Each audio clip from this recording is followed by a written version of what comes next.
come out of this jacket.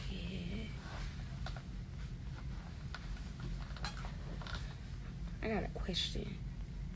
I have a question.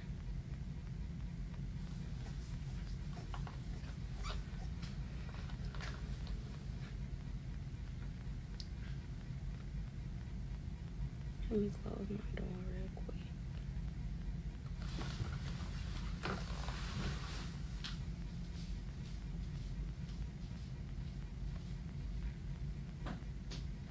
Don't hop on my live, PJ.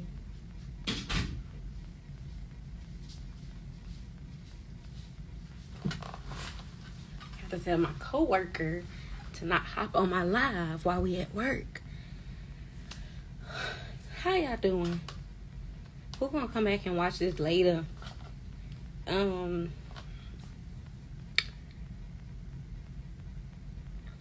So yesterday I made a comment about how we as black people, especially men and women, need to be more professional. And some people took offense to it. Now, me of all people, okay, I don't think I'm better than anybody else.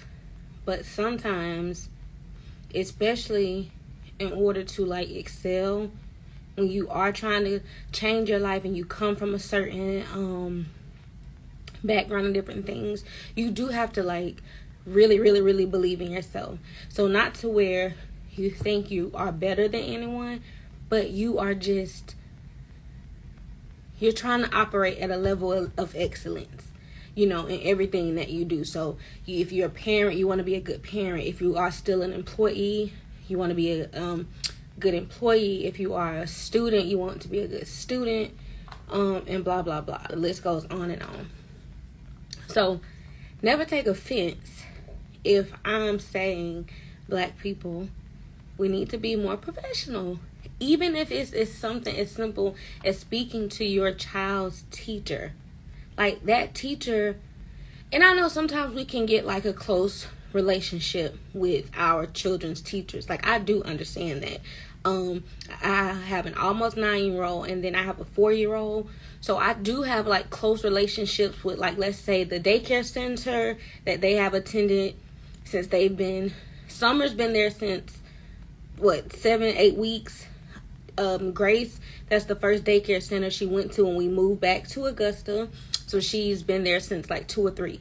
So they are literally like family. So if I text them, sometimes, you know, it can get like a little personal, or, you know, we can have fun, but, you know, I mean business, and business is business. If a payment is due, a payment is due. They're not going to say, oh, we like Portia and we known her for 5, 6, 7 years, so she doesn't have to pay this daycare bill. You know, it still has to be paid.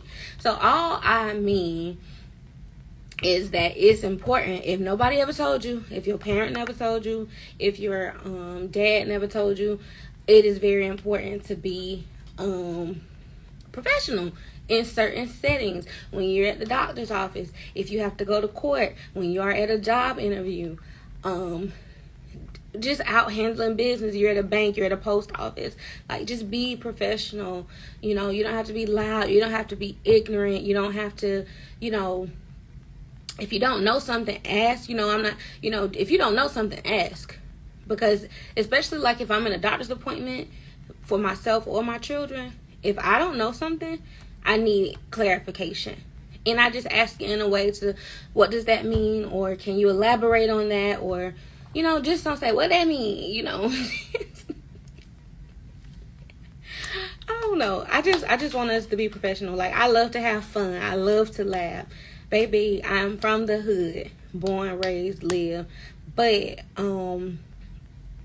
I just know how to turn it off and turn it on. And like I said, it is not even about code switching. It's not turning into this completely different person. It's about literally knowing when, where, and how to remain and be professional. It's important.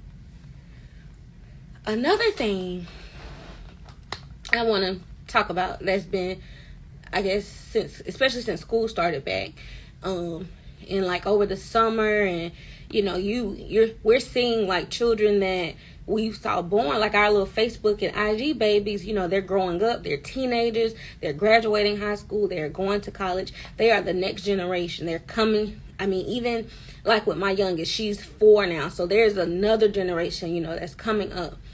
And I just wanted to ask,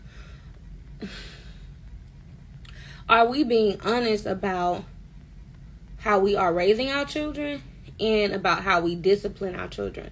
Like, you would be surprised, or sometimes people are surprised, like how I discipline my children. And discipline is so very important in a child's life. I actually read like an article or a quote that how discipline actually will make a child feel like safer. You know what I mean? As opposed to like just not having any rules and anything goes and different things like that. I will say it's not the easiest. I do not like to yell. I spoke to my daughter's pediatrician one time.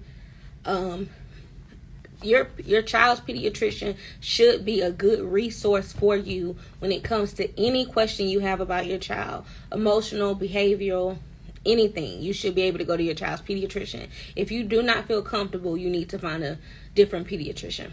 I've cried in my child's pediatrician's office before. After having my youngest, I really went through postpartum depression. And I don't think people understand that postpartum depression does not just mean I want to kill myself or I want to kill my child. Literally, it's just your body readjusting back, getting your body back. You literally grew a human, pushed the human out of your body, and you didn't just create the life by yourself, but you grew this life on your own and you brought it into this world. So to carry that child for most people 40 weeks, 10 months, and then to have to adjust back to life, and then sometimes it's your second child, or even if it's your first, I don't know, but I went through it really bad with Summer, and she was very well taken care of. Like, I never thought about not feeding her, or it was just little things. I was just super tired. I didn't want to hold her a lot, but thankfully she was like a really good baby. Like, she gets her little baths, and we wash her hair, and we feed her, you know, and she's like napping or just playing, doing tummy time. So she was such a good baby. At 4, she's very wild, but hey, she was a good baby. But you should feel comfortable speaking to your pediatrician. But what I was saying is, what is discipline? What is raising a good child? What is, you know, because I never judge a parent, because being a parent is so hard. It doesn't come with a rule book. The world is constantly changing around us very quickly. And anyone can make a mistake. Anyone can make a bad choice. But what I will say, and again, I'm not an expert, I just have experience. Even at my children's age, 2, 3, 4, 5, 6, I began to teach them what accountability means. That every choice has a consequence, whether good or bad. There are still some adults that don't realize, you know, your actions have consequences, and this is you need to be accountable for this. Not you did it for this reason, not you did it for that reason, but you need to be accountable for it. If a person is hooked on drugs or hypersexual, or they are selling drugs because they didn't have any other way, but now it's 2024, and there are many other ways, and we have a lot of success stories from guys who have transitioned in women. Shout out to my trap queens, because they transitioning over to business women as well, and entrepreneurs.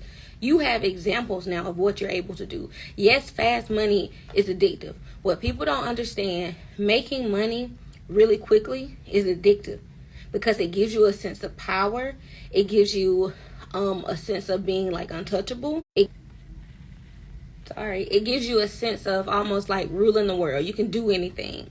And people love that adrenaline rush. So being addicted to fast money and the fast life can be just as worse as being addicted to drugs or alcohol or shoplifting. I don't know. Whatever. We all have addictions. I was just thinking, and I'm going to get back to my point really quickly of raising good humans. But I was just thinking yesterday, like, what is a good person? What is a good human? And Good does not mean perfect. Good doesn't even mean nice. I do feel like good means kind. I do feel like good means, making the correct choices morally. But, at some point, anybody can have an addiction that may not be considered good, but that may not make them a bad person. Even the nicest person may be addicted to smoking cigarettes and killing themselves slowly with that cigarette, but that's their addiction.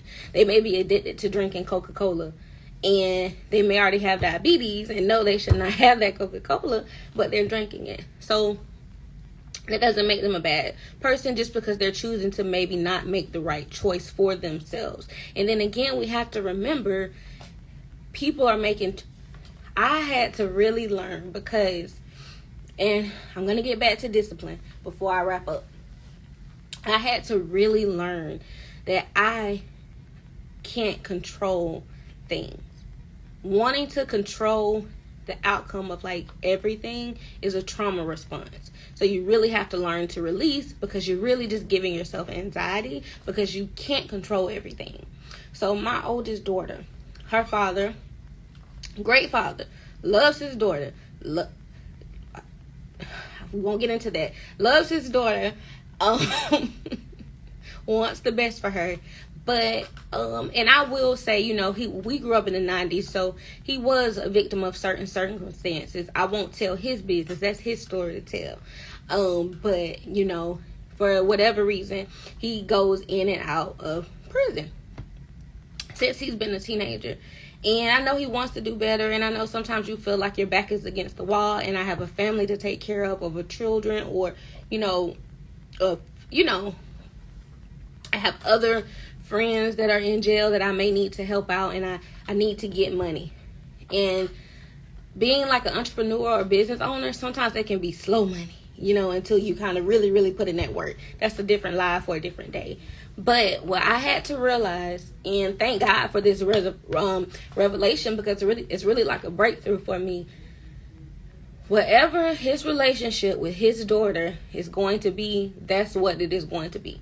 However she is going to see him as a human, because he is a really good human. However she's going to see him and choices she makes, because maybe her dad is not in her life, which we try not to let her feel that. She speaks to him. She asks him for stuff and she receives it. And, so we try not to let her feel it, even though a lot of times physically he is not here. When he is here physically, he's a great dad. And again, when he's away mentally and emotionally, he still does support as much as he's able to, because of course you have video visits and different things like that. Even if he misses a Father's Day, she will hold on to the Father's Day gift until, he comes home. So, he's a good person, but what I realized was I could not try to control that relationship. And if I don't do this, my daughter won't have a good father, and then she'll turn out like me, and she'll have certain daddy issues, and you're just trying to control everything. But that's not my burden to bear. It's not mine. I think I would tell her,